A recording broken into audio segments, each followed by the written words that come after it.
au dernier intervenant, Oui. la question est la suivante. On peut avoir un mot et plusieurs réglages de sens de ce mot. Et comment vous qui travaillez sur les multimédias, travaillez sur cette polysémie des mots. Et surtout, en politique par exemple, le mot comme démocratie, on peut voir N partis qui portent le sigle démocratie, mais dès qu'ils parlent, on voit qu'ils n'ont pas exactement le même centrement du mot démocratie. Et pourtant, ils ont tous la même étiquette. Quand ils parlent de social, ils ont exactement la même étiquette, mais ils n'ont pas forcément les mêmes définitions, les mêmes contenus autour de cette expression sociale. Qu'est-ce que vous en pensez ? J'en pense que vous avez tout à fait raison et que justement c'est pour ça que j'ai choisi de parler du nom des partis politiques. Il faut se plonger dans la tête d'un enfant qui découvre la politique ou d'un apprenant de la langue qui n'est pas encore acculturé au système politique du pays, de la langue qu'il étudie.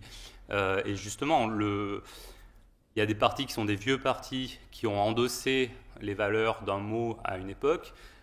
Le parti évolue, la société évolue, et les valeurs du parti évoluent. Ça, c'est une première chose. Ensuite, il y a effectivement, dans le fait de se nommer soi-même, une démarche qui n'est pas anodine. Et quand je dis que la politique et la publicité ont des techniques communes de communication, c'est pas anodin le fait de choisir le mot de les républicains. Qu'est-ce que ça veut dire ? Est-ce que ça veut dire qu'on prive les partis adverses de tous les attributs que revêt ce mot ?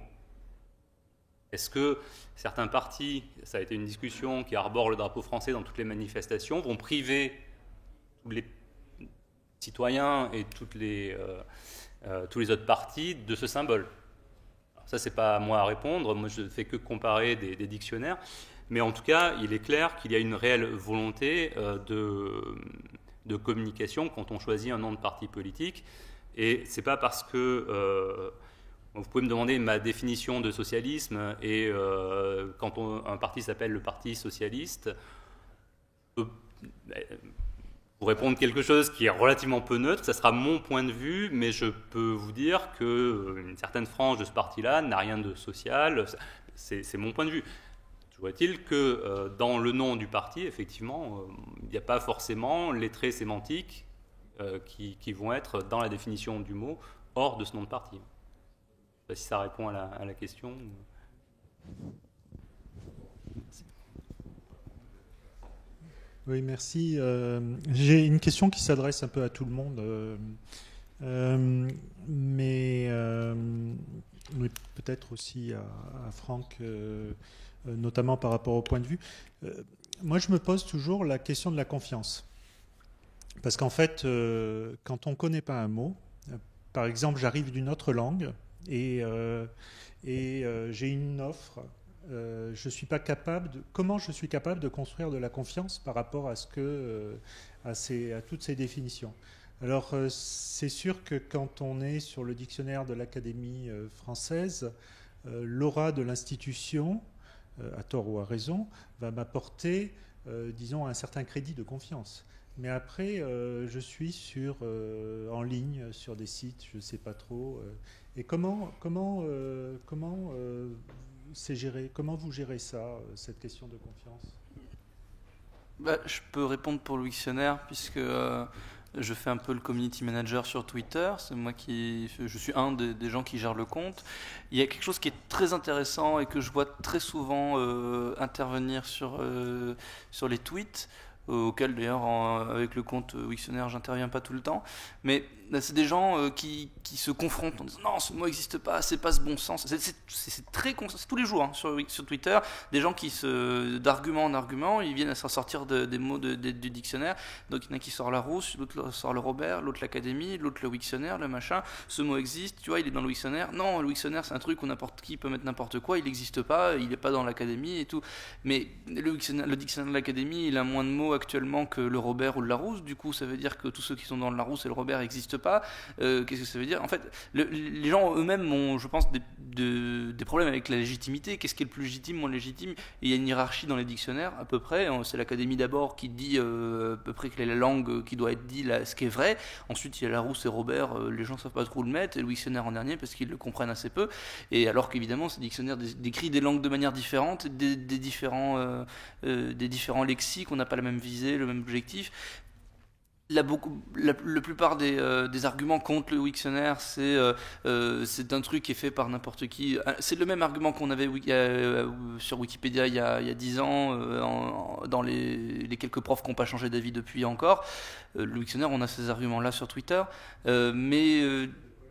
oui, beaucoup de collègues, mais le Wiktionnaire, moi je pose une question, je fais donc ça veut dire que tous les mots dont tu parles et qui ne sont pas dans le dictionnaire de l'Académie, ce qui fait beaucoup, parce que la plupart de ces gens ont des métiers et des jargons, et donc tous ces jargons-là, ça veut dire que ce que tu dis c'est interdit. Parce qu'ils sont là, en fait. Non, mais personne ne pense ça. Oui, mais sur Twitter, c'est quand même assez intéressant. Oui, mais... Moi, je vois ça, c'est-à-dire que les gens, ils sont là.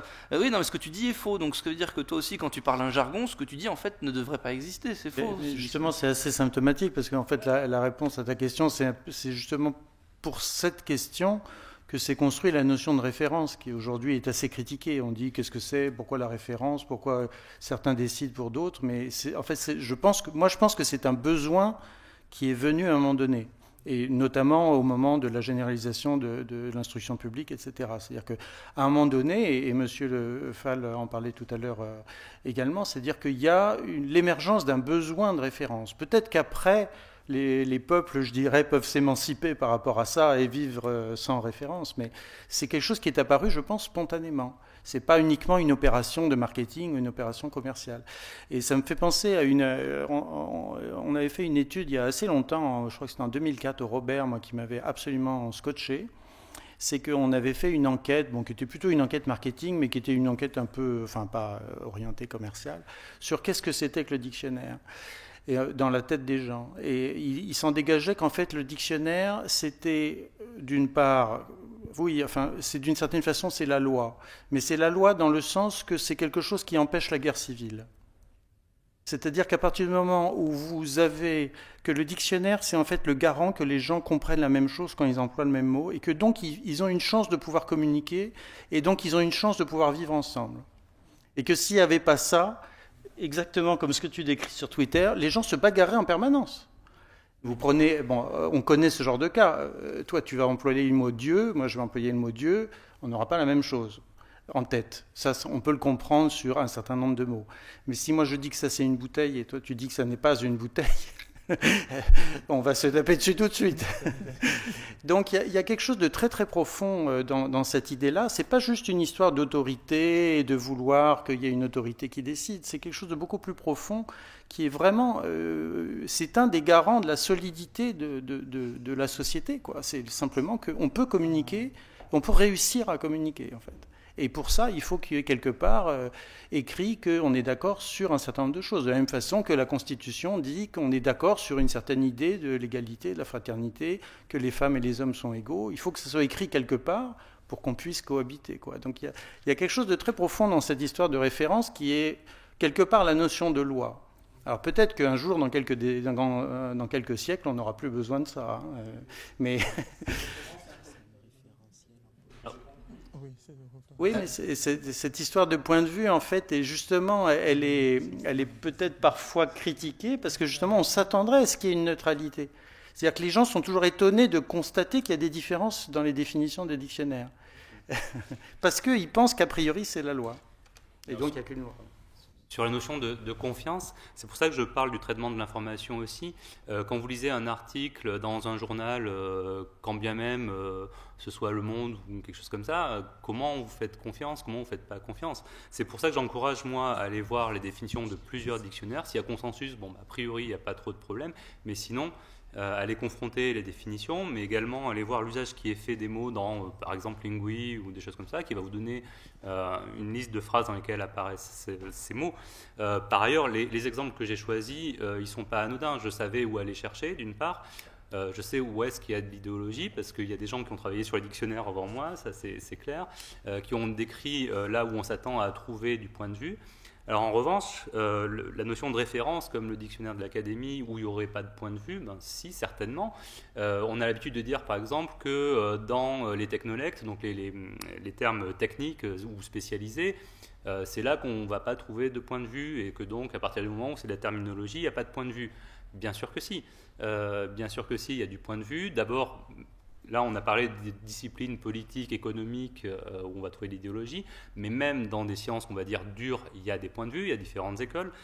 Et par ailleurs, le traitement lexicographique qu'on fait de ces domaines spécialisés-là, théoriquement, dans un monde idéal, si on avait de l'argent, du temps, etc., on irait consulter des experts systématiquement.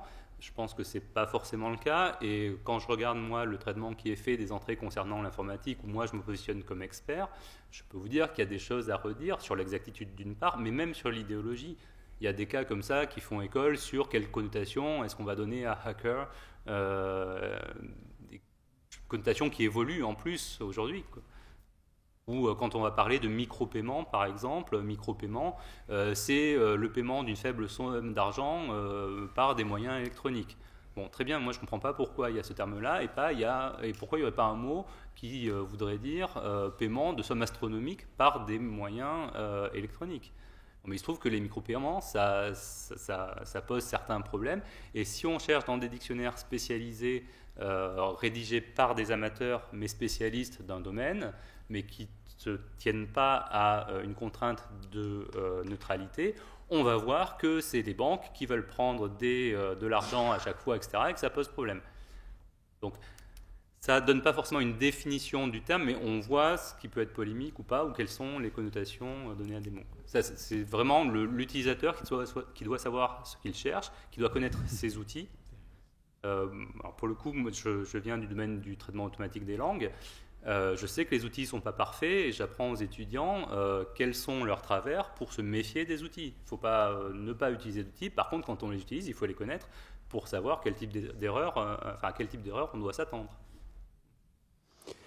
J'ajoute juste que comme vous le savez, sur Internet, un des enjeux de l'Internet, de l'avenir de l'Internet, ça va être la fiabilité des informations, et qu'on n'est qu'au début de systèmes très sophistiqués de manipulation de l'information sur Internet. C'est un vrai enjeu, je pense. Et il se pose plutôt pour les éléments politiques, sociaux, etc., mais peut-être qu'il se posera pour la langue. Et donc, la question de la confiance dans les définitions des mots ou même les développements encyclopédiques va se poser au même titre que la confiance qu'on peut avoir dans les informations. Voilà. Oui, mais justement, par rapport pour rebondir sur la question d'Olivier, c'est...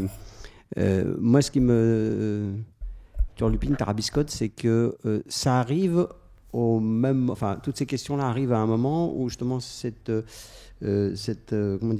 information du simple citoyen, plutôt que de la masse, etc.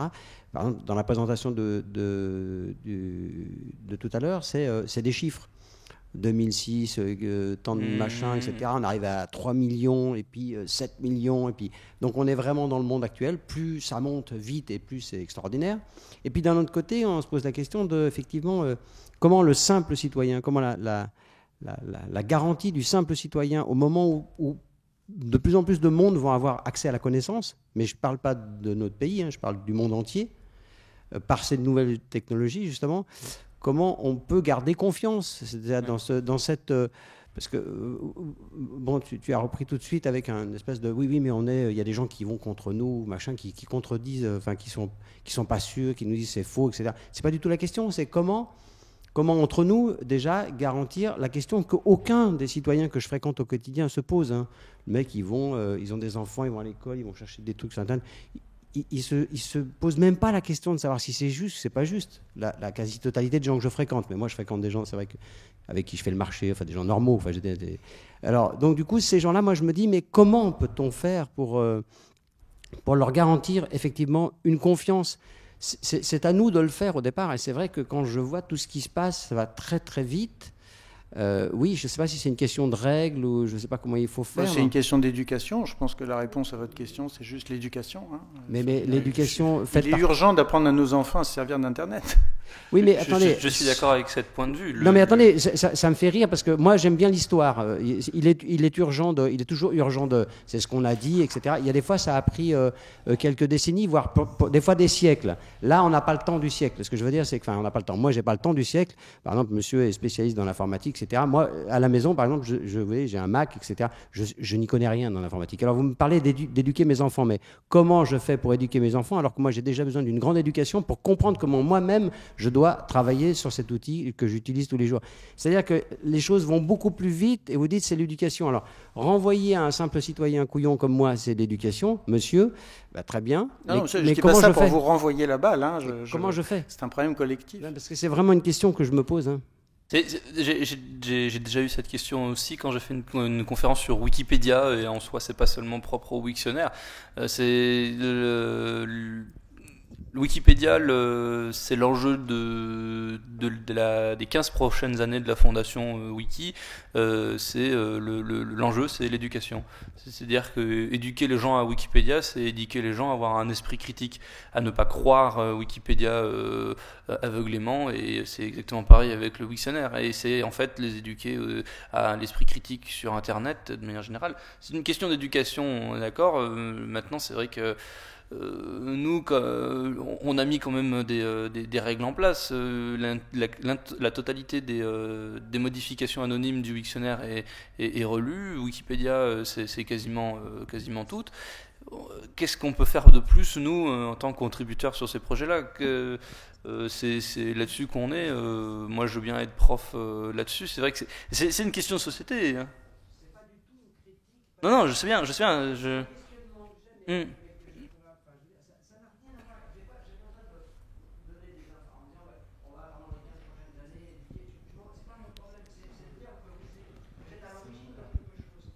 Mais juste...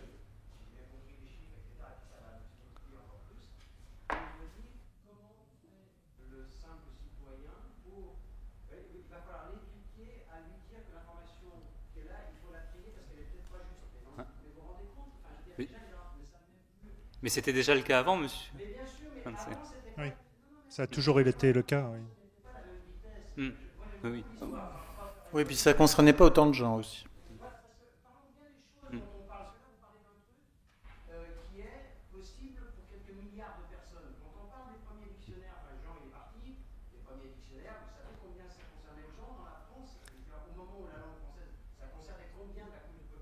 Que des riches, très peu. Que des riches, très peu, oui, bien sûr.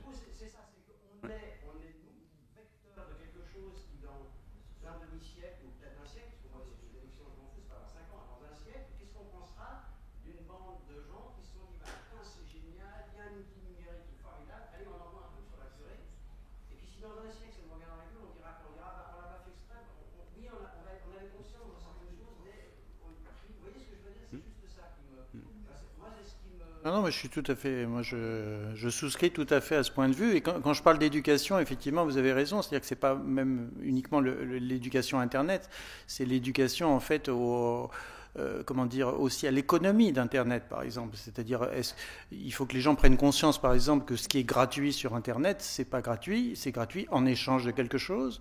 Que quand vous avez utilisé, 1 milliard de gens utilisent Facebook gratuitement, c'est en échange de ce que vous donnez à Facebook, etc. Donc toutes ces questions-là, c'est des questions d'éducation civique presque. C'est la prise de conscience de l'écosystème dans lequel on est. Mais il n'y a pas d'autre moyen que d'expliquer aux gens.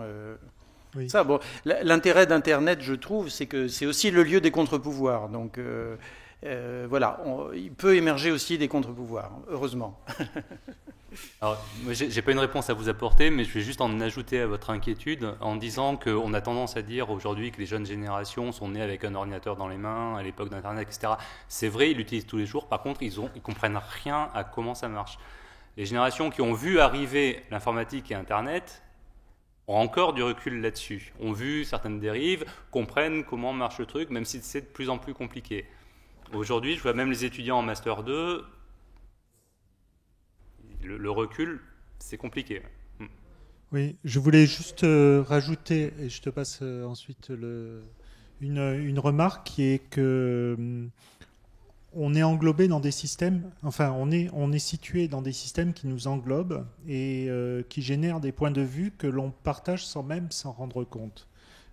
Par exemple, puisque nous avons nos amis du Cameroun ou du Sénégal, dans Wikipédia, la plupart des articles sur les villes ou les villages, c'est des gens qui sont des Européens qui sont passés par là, des Américains, etc., qui les ont rédigés.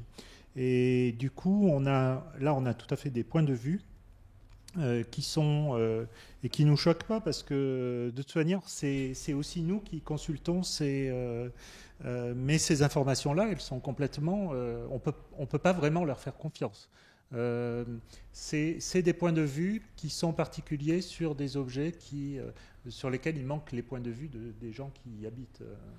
On appelle ça sur Wikipédia la contribution touriste, où en fait les gens qui contribuent sur les pays en développement et émergents, en fait, sont des Occidentaux qui ont accès à Wikipédia et qui contribuent avec un point de vue de touriste, avec des photos de touristes. Et donc, le contenu de Wikipédia sur le pays en question ne sert pas du tout les habitants du pays en question. Ça a été pas mal discuté à la convention de cette année. Je crois qu'il y en a une qui a été filmée, donc ça pourrait être intéressant d'étudier ça. En effet, c'est un vrai problème pour l'émergence de ces pays-là, en tout cas. Ouais. On en est là. Ah oui, c'est vrai. Ah bah, c'est simple, la conférence qui a été donnée là-dessus, ce sont des Ivoiriens qui nous ont dit, voilà, la contribution sur la Côte d'Ivoire, en Côte d'Ivoire, nous on fait ça. Et quand vous nous parlez de ce problème-là, nous, on n'en a pas du tout conscience, et parce que c'est même pas un problème pour nous. Nous, on a d'autres choses très très différentes, et vos contributions de touristes, on n'en veut pas, quoi. Nous, on veut savoir où se trouve l'hôpital de telle ville, on veut savoir combien il y a de docteurs dans l'hôpital, est-ce que je vais trouver un service de gynéco, est-ce que, voilà, des informations qu'on a dans les hôpitaux français en France par des Français, quoi. Mais en Côte d'Ivoire, on a des informations sur tel village qui a été détruit par la guerre, des trucs comme ça, ou tel monument qui est très connu, mais dont voilà, c'est pas les trucs les plus importants. En effet, il y a ce côté point de vue occidental qui est trop présent sur Internet, et personnellement, je peux pas faire grand chose étant occidental aussi, quoi. Oui, moi, je me souviens que j'ai été professeur, et donc votre débat m'intéresse, ça me rajeunit un petit peu. Et quand j'ai enseigné avant d'aller à l'université dans des classes, et je crois qu'il faut que tout le monde le fasse un jour, parce que ça apprend beaucoup de choses.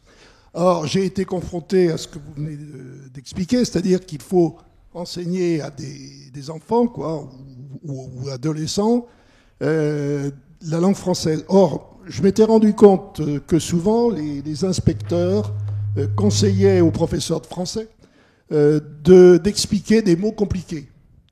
Et moi, je m'étais insurgé contre cette habitude en disant, mais il faut d'abord expliquer un mot simple, parce que je suis sûr que dans la salle, il y en a déjà les 3/4 qui ne comprennent pas le mot simple. Et à ce moment-là, l'étudier, mais correctement, à fond, en faisant justement voir ce que tu suggérais, Olivier, qu'un mot peut avoir beaucoup de sens et des nuances. Eh bien, je peux vous assurer que les élèves, même les premiers qu'on voyait, ils étaient très sensibles à ces nuances. Bon, alors, ce que je veux dire par là, c'est que, bon, maintenant, on a effectivement Internet, donc on peut aussi apprendre, à partir de là, des choses simples. Alors moi, ça ne me gêne pas du tout qu'on soit confronté à différentes définitions. Au contraire, ça me paraît très intéressant. Et de faire Bon, mon étudiante, qui je pense va revenir demain, elle est enseignante. Et actuellement, dans des zones très difficiles, actuellement, son problème, c'est de faire lire un texte à des gens qui ne comprennent rien. Et c'est quand même extrêmement important. Alors, elle y arrive, c'est-à-dire qu'elle leur explique un mot, jusqu'à ce qu'ils... alors ça y est, on sait ce que c'est maintenant, on a compris. Je pense qu'on doit revenir à cette base. C'est très important. Voilà ce que je voulais dire, une expérience d'enseignant finalement.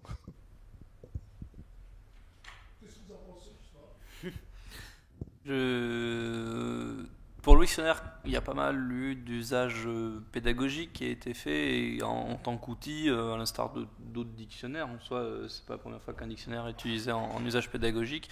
On s'est retrouvé à un problème assez marrant, c'est-à-dire que le dictionnaire étant contributif, on peut définir des mots qui n'existaient pas et tout ça, et que on s'est retrouvé marron parce qu'on avait des mots simples qui étaient déjà bien définis, parce qu'importés du 8e de l'académie, ou parce qu'on avait repassé dessus, et qu'ils étaient complets et tout ça, et que du coup on demandait à des étudiants de refaire ce travail, mais il était déjà fait sur le projet, alors on les mettait sur des mots plus compliqués, où il y avait encore plein de trucs à faire, et du coup on a trouvé un autre moyen de refaire faire sur une page de brouillon, quitte à ce que ce soit pas particulièrement publié, des mots simples, et puis après comparer avec ce qui existe. Mais le problème du dictionnaire, c'est qu'il vise une certaine exhaustivité sur la définition d'un mot. Actuellement, le mot tenir, il y a 69 définitions, 70 presque, et encore, je suis allé regarder, il n'y a absolument pas des sens régionaux, des sens de la francophonie, des trucs même beaucoup plus récents, des usages récents, donc on peut imaginer 100 sens assez facilement. Que faire à quelqu'un en lui disant viens, on va définir le mot tenir, alors que derrière il y a 100 sens dans le dictionnaire, 3 citations pour chaque sens, un article qui fait 14 km de long, et donc c'est aussi la question. D'où l'intérêt d'avoir peut-être plusieurs versions. Et on revient d'ailleurs à ce que vous dites sur la question des points de vue, parce qu'il y a la question des points de vue, puis il y a la question des versions, quoi. C'est pour ça qu'il y a des... Oui. C'est pour ça que le Robert Junior existe face au petit Robert et au grand Robert. En parlant de temps, il est temps de finir notre table ronde, sauf si tu me laisses 5 minutes de plus. On arrête là ou... Ouais, parce qu'il y avait encore une question. Il y avait une question encore ? Sinon, on peut clore là, comme vous voulez. Ça va ? Oui, juste un petit mot pour continuer cette discussion. Je pense qu'il y aurait... Enfin, moi, à mon avis, je pense qu'il y aurait vraiment un sujet de réflexion à propos de Wikipédia et du Wiktionnaire sur cette notion d'article unique.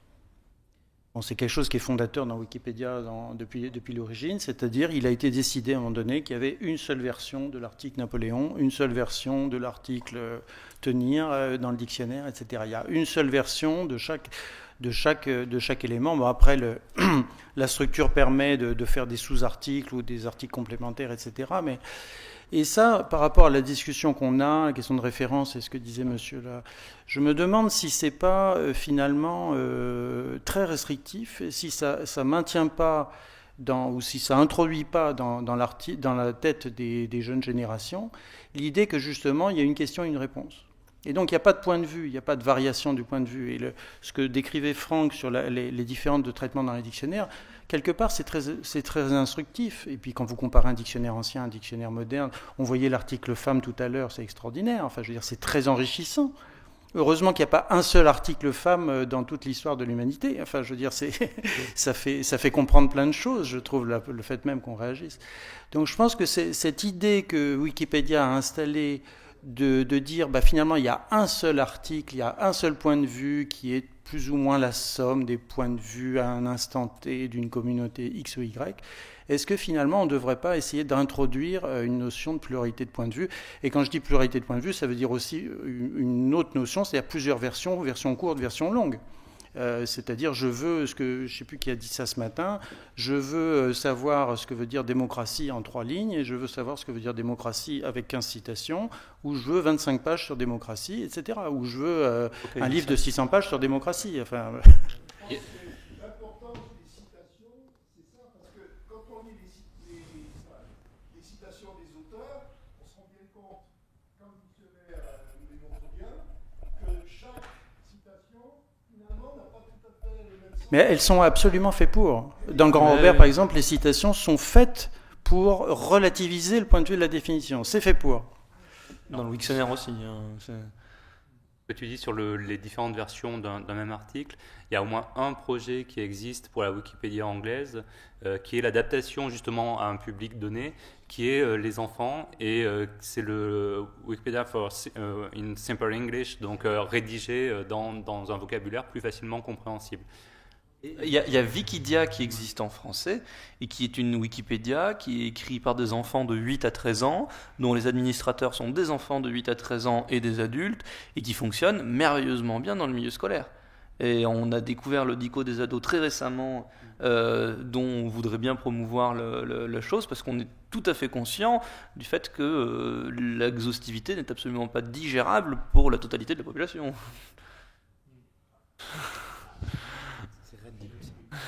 Question qui... Est-ce qu'il est possible dans un dictionnaire de faire l'inventaire de l'ensemble des sens connotés? Les sens connotés? Oui.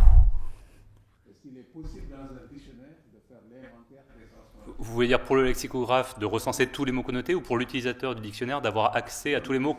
Il lui propose des choses.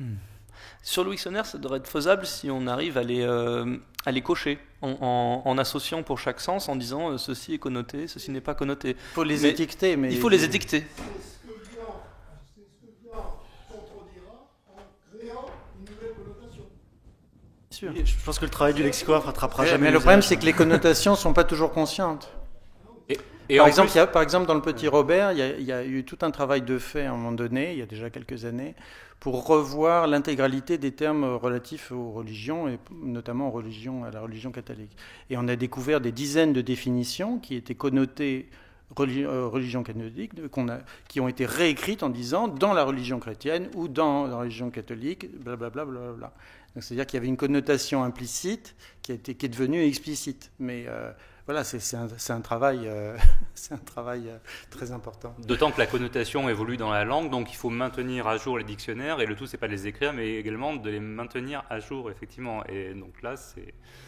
D'abord, il faut qu'ils aient été bien conçus, effectivement, d'où l'intérêt d'avoir des marques lexicographiques, pas dans la définition, mais encodées dans une base de données comme ça. Mais après, il faut avoir tout un travail de mise à jour. Je pense qu'avec l'outil informatique, on peut faire des analyses assez intéressantes en considérant que telle association de mots est connotée. On devrait pouvoir lire un texte et donc lire des définitions de dictionnaire et pouvoir les ranger en connoté, non connoté. Mais encore une fois, quelqu'un qui fera la même analyse 15 ans plus tard aura une vision différente de ce qui est connoté. Mais bon, après, je pense que c'est pas impossible de faire ce genre de truc. D'un point de vue informatique, ça peut être compliqué. Il y a des travaux qui ont été faits là-dessus, et notamment pour détecter l'inversion de polarité d'un mot. Mais pour ça, il faut disposer un premier problème, c'est la disposition d'un corpus diachronique de suffisamment grosse taille sur un suffisamment grand nombre d'années pour pouvoir mettre en place cet outillage, quoi, qui au final on renverra pas forcément des résultats toujours satisfaisants. Donc c'est beaucoup de travail pour finalement peu de résultats, puisqu'il faut toujours faire un tri manuel quand une méthode n'est pas totalement satisfaisante. Tout à l'heure, il y avait une présentation très intéressante sur la variation, et je pense que la description de la variation va rendre impossible cette tâche, moi d'un point de vue linguiste, pour le coup, pas d'un point de vue lexicographe, parce que la variation, elle est générationnelle, géographique, elle est sociale. Il y a des connotations différentes. Enfin, je mets des connotations différentes à certains termes quand j'en parle avec certains amis et pas avec d'autres, ou avec la famille et pas avec mon employeur. Donc les connotations, elles évoluent énormément sur plein de paramètres, et tellement rapidement qu'il faudrait plus de lexicographes que de locuteurs pour réussir à tous les décrire, à mon avis. Parce que tu veux décrire ton idiolecte. Mais... Non, bah oui, mais si on voulait, c'est ça. Si on veut décrire toutes les connotations, il faut décrire tous les idiolectes, donc toutes les façons de parler propres à chaque personne. Et là, c'est. Et sans compter que les connotations, en plus elles-mêmes, se chevauchent les unes sur les autres en fonction des. Il y a plusieurs connotations. On aura le temps de faire d'autres journées d'études comme celle-ci, du coup. On va arrêter là, du coup, pour cette table ronde. Merci. Eh bien, merci aux 3 personnes qui viennent de présenter. Merci beaucoup à vous. Et on va faire une clôture de la journée.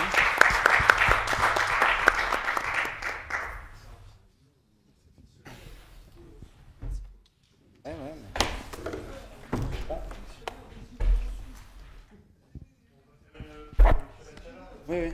vais remettre ça.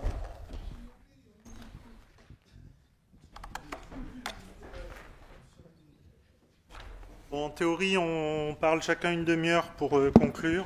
Ça fait une petite heure. Ah ouais. En pratique, pas du tout. Je crois que c'était un quart d'heure chacun. Oui, mais même, je pense qu'on va être plus rapide que ça. Moi, j'aimerais bien répondre à une question qui a été posée précédemment où j'ai pas pris la parole. Vas-y. Si je peux en profiter. Sur la question de confiance, ça va me permettre de boucler un peu, de revenir. Je ne vais pas refaire ce que j'ai dit ce matin, mais il y a eu des journées d'études comme ça sur Wikipédia qui ont été organisées il y a, je sais plus, 7-8 ans, qui ont donné lieu à une publication qui s'appelle Wikipédia, objets scientifiques non identifiés, qui est un bouquin orange qui est très intéressant, dans lequel il y a un des articles, je ne me souviens plus l'auteur, où il raconte comment Wikipédia en est venu à parler de la neutralité et de la grande phrase « Ne nous croyez pas, croyez nos sources ». Et le Wiktionnaire a eu du mal à dire ça et à le faire savoir à l'extérieur parce que la définition de source pour le Wiktionnaire a été très difficile à discuter, à mettre en discussion. Et en fait, les dictionnaires ont des sources de nature différentes. D'une part, pour dire si un mot est un nom ou un verbe, c'est une source qui est une analyse linguistique. Donc là, il y a des sources qui sont des publications ou des recherches. Pour donner le sens, par contre, on va se baser sur des attestations, donc sur l'usage. Et ça, à mon sens, c'est des natures de sources très différentes. Et quand on va demander aux gens de nous faire confiance, il faut qu'on soit capable, en tant que lexicographe, dans un ouvrage lexicographique, un dictionnaire, de dire d'où vient l'information. Soit elle vient de telle analyse linguistique, soit elle vient de tel corpus que je vous présente, soit elle vient de ma subjectivité. Pour une analyse étymologique, il faut être capable de donner une partie de l'analyse au moins pour que les gens puissent avoir accès à une information. Ça amène sur la réflexion sur la transparence de la méthode, ce dont je parlais ce matin, où pour que les gens aient confiance dans l'outil, il faut en partie les éduquer, mais il ne faut pas les éduquer à comprendre un objet opaque. Il faut les éduquer à chercher l'endroit où est expliqué l'outil.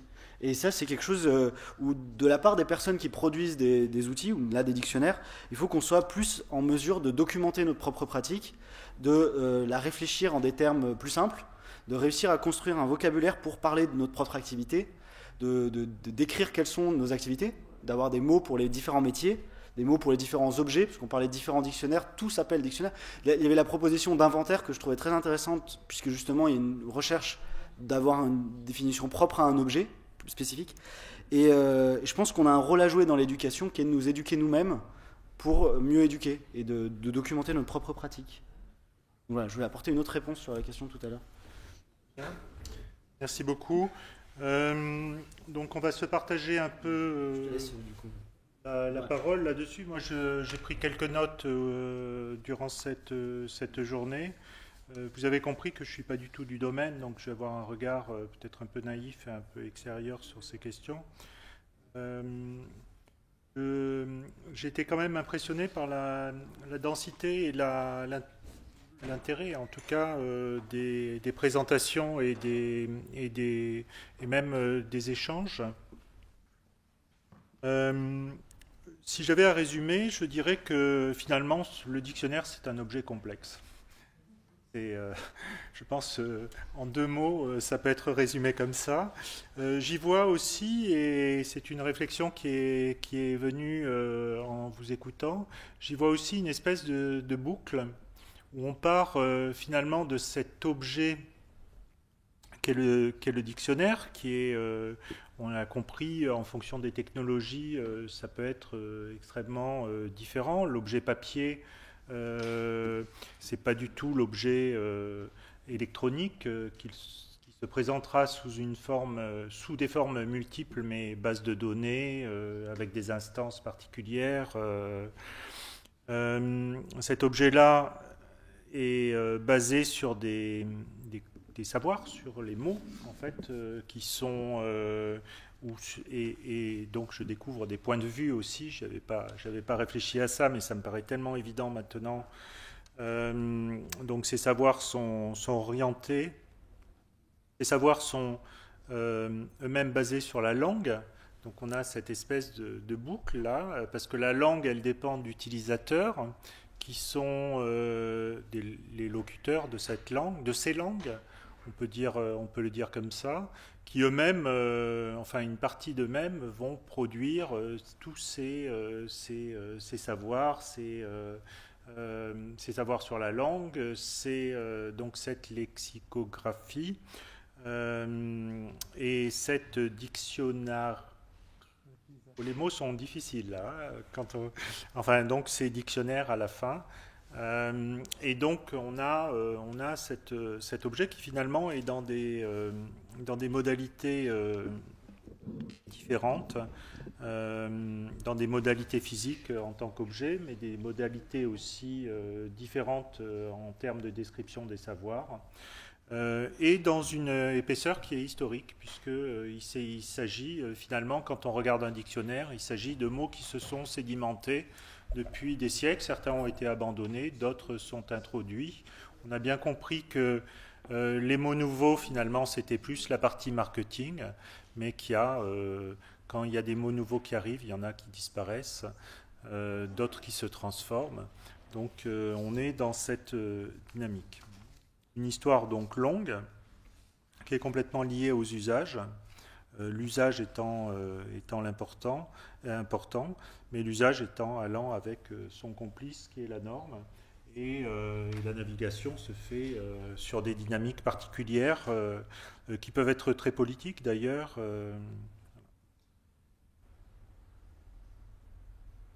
Bon, une fois que j'ai dit que c'était complexe, je ne sais pas dire grand-chose d'autre. Je voudrais donc m'arrêter là, simplement remercier tout le monde, tous les participants, dire que on n'a pas parlé beaucoup de francophonie, mais la francophonie a été tout le temps là, parce que la langue a été tout le temps là. Certains en ont douté parfois, mais je crois qu'ils n'en doutent pas tant que ça. Je voudrais enfin finir par ce que je disais en début, c'est-à-dire que pour ceux qui souhaiteraient publier dans notre revue, nous serions très heureux, et je serais d'autant plus heureux d'accueillir des publications que je trouve que les présentations qui ont été faites ont été vraiment très intéressantes et mériteraient qu'on les prolonge. Donc il y aura ça a été filmé, tout a été filmé. Il y aura des capsules vidéo de chaque intervention qui seront séparées et mises sur un site. On préviendra. Mais ce serait bien d'avoir aussi des textes de niveau scientifique qui puissent être cités et diffusés différemment. Voilà. Je te laisse la parole. Le dernier point. Alors, dans le programme, le but c'était qu'on fasse un mot intelligent à la fin pour conclure. Du coup, je m'étais dit que je réfléchirais à ça pendant la journée. Donc, non, en fait, ce qui a été dit, les personnes qui ont été là, c'est des personnes qui participent à des aventures autour des langues, de la langue et des langues. Et chacun vit une expérience différente dans son aventure autour du dictionnaire. J'étais très content d'entendre des différents points de vue autour d'un même objet, que ce soit des gens qui les consultent, ce qu'on fait tous en fait, que ce soit des gens qui les écrivent, des gens qui en reparlent par la suite. On parlait de voilà, parmi les mots compliqués, métalexicographie, de personnes qui parlent de dictionnaires, de personnes qui éditent des dictionnaires. On a vraiment eu des points de vue des personnes qui, aussi bien qui travaillent à partir d'un objet existant pour le transformer, en faire une réédition ou en faire un objet plus accessible, en faire un objet de recherche comme un objet utile, que des personnes qui travaillent sur le terrain. C'était pour moi intéressant parce que j'ai souvent plutôt le point de vue des personnes du terrain, enfin d'une personne qui va décrire une langue qui n'a pas encore eu de dictionnaire, et là on est avec des gens qui travaillent dans un milieu entouré de beaucoup d'autres dictionnaires, et pour autant je pense que tout le monde était à peu près d'accord, il m'a semblé, de ce que j'ai entendu, sur le fait que les conflictualités apparentes n'étaient pas en fait une réalité pour les personnes qui travaillent autour des dictionnaires. Il n'y a pas d'opposition, ça a été très bien dit plusieurs fois. Entre les différents outils, c'est des outils complémentaires, on y trouve des informations différentes. Bon, je ne vais pas redire tout ce qui a été dit, mais il me semble que c'est des informations fondamentales, et surtout que aussi bien pour l'objet que pour les personnes qui travaillent là-dedans. Donc, moi, j'étais très content que cette journée ait pu s'organiser. On a eu beaucoup de difficultés à la faire. Tu voulais reparler du bateau, mais on a eu du mal à voir comment réunir beaucoup de gens, parler de l'actualité et de nouveau dictionnaire, donc de néologie dictionnarique. je sais pas, de nouveaux dictionnaires, de lexicopoïèse, de personnes qui créent ces dictionnaires, de personnes qui les créeront et comment. Et je suis très content d'avoir pu entendre toute cette présentation sur tous ces sujets. Il me reste sans doute beaucoup de questions et je pense qu'il sera nécessaire d'y réfléchir et de poursuivre par des lectures. Et je serais très content de revoir les vidéos et de repenser à ce que j'ai pas compris. Peut-être une question qu'on pourrait vous poser, c'est s'il devait y avoir une suite, comment vous la verriez? Et ben déjà pour la suite, il y a une première suite qui est demain matin, où le rêve pour moi, le rêve pour moi, c'est de voir dans cette démarche, dans ce bac à sable géant qu'est le Wiktionnaire, l'arrivée de personnes qui ont des expertises et des lubies qui ne sont pas encore présentes. On n'a pas beaucoup abordé les personnes qui ont des lubies dans le Wiktionnaire, mais il y a une personne qui voulait mettre le mot pour l'eau, l'eau, comme dans les bouteilles, dans un maximum de langues et qui a trouvé 2500 dictionnaires différents pour mettre uniquement le mot pour l'eau, ce qui en fait une référence bibliographique assez géniale. Mais c'était sa lubie. Une autre personne fait le vocabulaire du renne en éguidal, qui est une langue parlée à l'est de la Russie. Chacun peut se trouver avec sa lubie dans le Wiktionnaire et on est désireux d'accueillir des lubies de gens qui font déjà des dictionnaires ailleurs. Aussi bien parce que ça montre des méthodes de travail différentes, que ça révèle des problèmes dans le projet, ça amène des nouveaux questionnements sur la langue.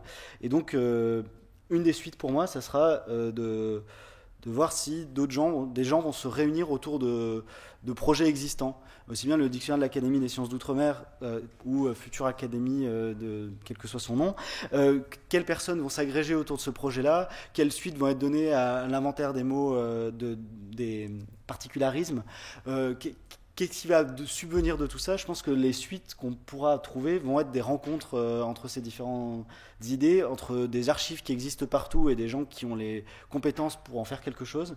Parce qu'on en parlait un peu hier, il existe énormément d'informations, il existe énormément de dictionnaires publiés, mais très peu accessibles. Sur énormément de langues ont des dictionnaires qui ne sont pas accessibles. Et énormément d'enjeux éditoriaux sur est-ce qu'il sera encore possible de les rendre accessibles en papier à des gens qui en fait ont besoin de ces outils-là. Donc je pense qu'il y aura ces rencontres-là, et j'espère que vous serez nombreuses et nombreux à venir demain pour voir ensemble les problèmes que vous voyez dans le Wiktionnaire. On sera très content de les noter, et enrichir sur les 10 mots ce qu'on ne connaît pas sur les 10 mots, aussi bien les prononciations que les illustrations, que l'étymologie et les sens de ces mots. On va essayer d'aller bien au-delà des sens, hein. On aura le temps demain matin pour ça. Et pour la suite, côté Wiktionnaire, on serait très content de rencontrer d'autres personnes qui contribuent au Wiktionnaire, parce qu'on a déjà mentionné des rencontres, mais en fait on connaît très peu les personnes qui contribuent au Wiktionnaire dans d'autres langues. Donc les habitudes de pratique des personnes qui contribuent sur le Wiktionnaire en langue anglaise nous sont très peu connues.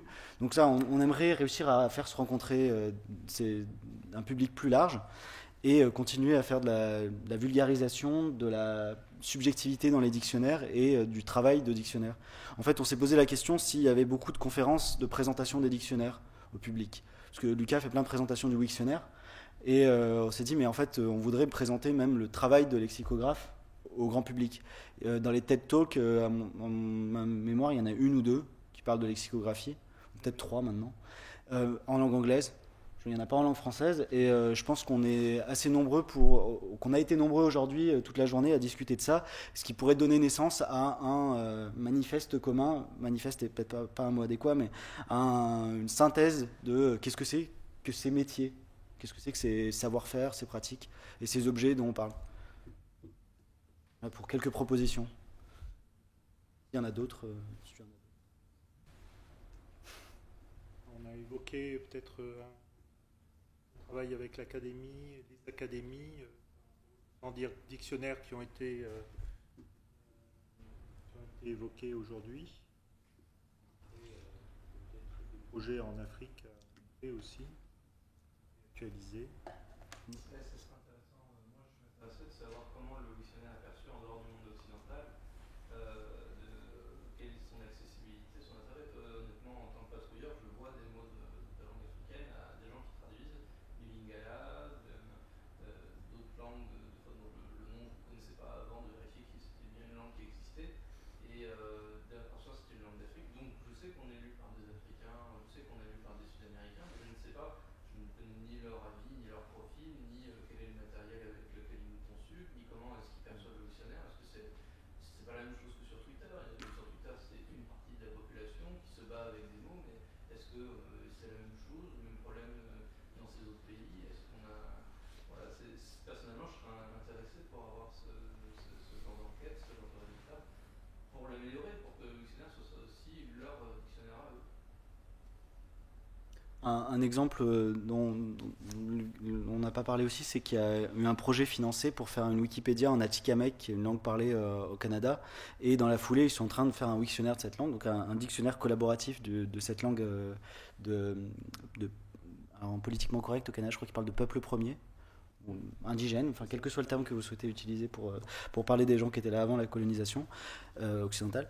Ils sont du coup sur un projet de collaboratif dans lequel il y a des linguistes, il y a des documentalistes, il y a énormément de gens qui font de la collecte de données, et ils ont fait des conférences intéressantes de recension du travail coordonné communautaire. Là c'est vraiment un travail communautaire autour de ces outils-là. Et pourtant, c'est pas des outils très perfectionnés. Le Wikipédia, l'éditeur visuel Wikipédia, n'est pas le meilleur outil pour écrire une encyclopédie, de la même manière que Wiktionnaire est loin d'être le meilleur outil pour écrire un dictionnaire. Et pourtant, ils ont réussi ensemble, avec des travaux ensemble, à faire ces choses-là.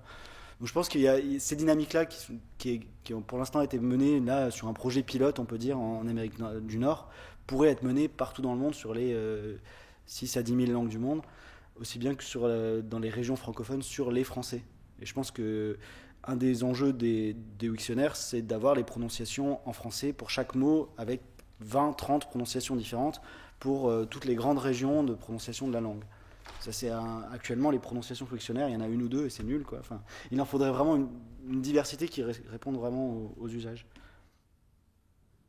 Sur les prochaines dates, du coup, tu demandais ce qu'on fait par la suite. Lucas a mentionné les rencontres Wiktionnaire mensuelles, on continue, donc si vous êtes à Lyon le 7 décembre, et après le premier jeudi du mois, vous pouvez venir boire des coups avec nous. On s'est vu plusieurs fois avec Olivier pour en discuter de l'organisation de cette journée, et puis pour discuter du Wiktionnaire à cette occasion. On est autour d'une douzaine, c'est assez intéressant. Et avec Lucas, on nous a proposé de faire une présentation de 2 heures de toutes les richesses et merveilles du Wiktionnaire en janvier à Lyon aussi, à la Maison à la Maison pour tous d'Hérency.